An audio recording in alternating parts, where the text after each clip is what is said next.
gentlemen, welcome back to High Media TV. I am your host, Evan from High Media TV, and today I'm going to be talking to you guys about. Oh, no, hold on. Let me pull up Healing Journey just to make sure so y'all get that good background. Welcome back to the I Can't Shut Up Unless You Tell Me To radio show here on High Media TV. I'm your host, I'm from High Media TV, and today I'm going to be talking through live a new video I'm currently actively making, and I want to share that with all of you while I'm doing it, and it will be a part of I Can't Shut Up Unless You Tell Me To, and obviously we're doing the whole thing.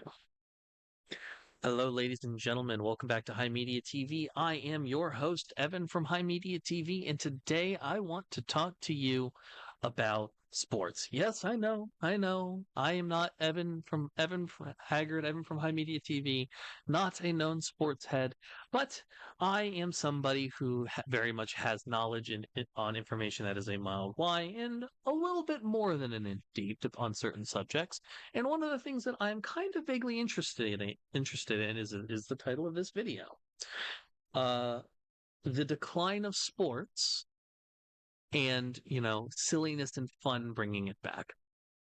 So I want to reiterate that up until the, 90s, early 2000s, especially with, the UFC sort of blossoming and becoming kind of huge, boxing was always a middle class pastime. It was something that young boys could get into and partake in and watch. And, people would watch a fight and it would be relatively inexpensive to get said fight and, you know, watch it or even go and visit matches and local matches. And then over time, it became more and more expensive. The pay-per-view subscriptions became more and more, less and less people in the middle class, in the let me not say middle class, in the working class were partaking in it. Less and less people in the working class were watching it, and and going to like local matches, ostensibly because all of that market share was being gobbled up by the UFC and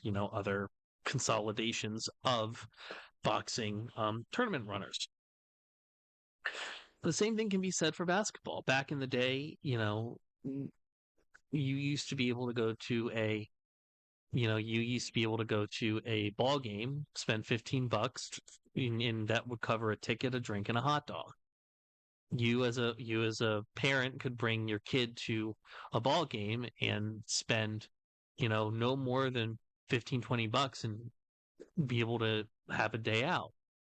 That was how many people went to ball games. I was probably the last generation of kids who went to a ball game in that capacity. And even then, it didn't take for me either, mainly because I think I was genetically bred to be a nerd.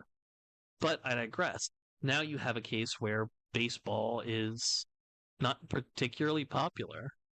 I mean, not widely, not the way it used to be. It's not the cultural mainstay that it used to be. Basketball to a degree is like that, but even then, like, people aren't able to really go to the games as much, and the only reason it mainly sticks around is because of cultural aspects, especially in the Black community, around basketball courts, playing games with others in your community and having fun in that regard.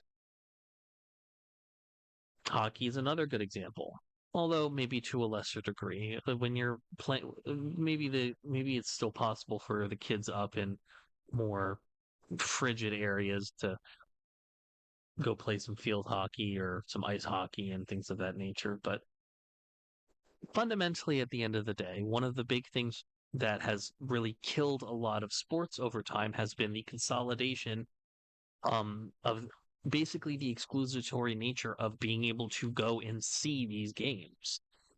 What ends up happening is that the more expensive you make it to go see these games, the less people are able to afford it, i.e. the less kids that are able to see it, i.e. the less kids that give a crap about it. And what that ends up happening is that over the course of quite literally almost a single generation, you completely lose your next generation of fan. And that's unfortunate. Which brings me to three separate things that I want to talk about how silliness and fun can save sports. So the first thing I want to talk about is creator clash. Creator Clash, in this case, as many of you are probably aware, being the thing where YouTubers, TikTokers, Twitch streamers will come together and bludgeon the hell out of each other in a boxing match. And you know what? There's even with people like iDubbed and the Dr. Mike and iDubbbed event in 2022, there's non-creator clash, but just general influencer concept like boxing matches being done. There's one up in I think in Buffalo really recently too, like within the last week. Fundamentally, these boxing matches done between content creators is getting an entire new generation into it because most kids are interested in the influencers that they watch, and this gets them interested in the sport more broadly. Is everyone going to get into it? No, but you're going to have some peel off, and people are going to be start looking at, all right, let's look at like the more professional stuff and see how that runs. Another prime example, the banana ball. It is equal parts entertainment and show and community silly fun and baseball. Uh, there are something like 5 separate player like leagues, teams in the leagues: the Savannah Bananas, the Party Animals, the Firefighters, the Visitors, and the Texas Tailgaters. This is all has been uh, done within the last couple years, and it's genuinely really city. In the case of the Savannah Bananas, every game they have a 3-2-2, which stands for third inning, second batter, second pitch, which are unique in-game pre-pitch dances that have combined that like they do for TikTok. They play.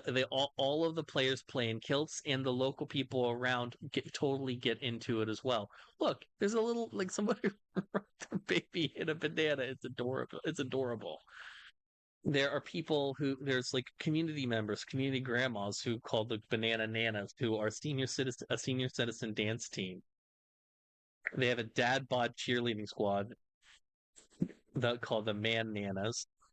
They had the world's only dancing umpire. It's all just silly fun. I unironically would find this super fun and entertaining, and I would go to this. And here's the thing: I know how baseball works nominally, and I played t-ball as a kid. If I would be more interested in this because like this would not only probably get me more into the game, it's silly and fun, and I think it's great. And to bring it into the last thing, which with is hockey, we have Oops All Goalies. What is Oops All Goalies? Oops All Goalies is they just take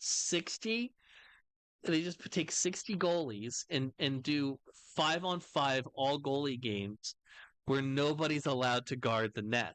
And it's complete and utter chaos. People come dressed up in costumes. It's goofy. We're all wearing their goalie uniforms, so they're moving like shit. And it's just a fun, silly time. In fact, there have been NHL players who technically haven't been able to play because they are under contract that they can't play in other league games, but they let them ref. It's very fun and silly and goofy, and given goalies are very very much the like hockey, people are very much himbos in terms of like you know appreciation for the sport. I think it's very wholesome. What's the point? The point I'm trying to get at here is that a lot of sports are cost prohibitive. A lot of sports are cost prohibitive, and they have been for a generation. And because they have been cost prohibitive for a generation, many working class people under a certain age just aren't interested in sports culturally like they used to be. I certainly am not. I feel like I can bring up video games and and find more camaraderie in a public space than bringing up sports personally, at least among people my own age.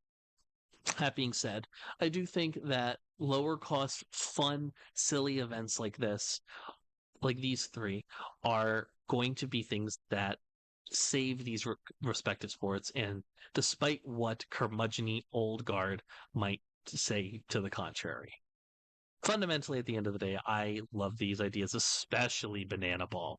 I always kind of liked baseball as a little boy, but I grew out of it just because just couldn't care.